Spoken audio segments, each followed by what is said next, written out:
Ayun na nga guys, good morning! Magluluto tayo ng burong hipon. Ayan, nagkisa lang ang bawang, sibuyas, and luya. Binuro yan ni nanay. Kahapon lang, 24 hours lang. So yung hipon galing sa huli ng aking kuya sa sapa. So, simple lang magburo dito sa bahay. So, 24 hours lang din. Ayan na siya guys, luto na. So, kain na guys. Kain tayo with nilagang sitaw, talong at okra. Dahil tanghalian na naman, so magluluto tayo ngayon ng inabraw na saluyot, sitaw at bulaklak ng kalabasa.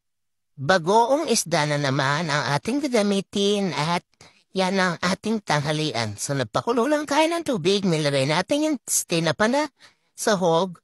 After nun is nilagay na ang sitaw at saluyot. Lutuin natin mabuti yung sitaw kasi matikas siya. So, luto na siya. Then, ilagay na natin ang bulaklak ng kalabasa. And, ayan na. Pakuluin lang ng saglit. And, finished product. Kain, guys! So, ayun na guys. Ang dinner for today's video ay tinapa.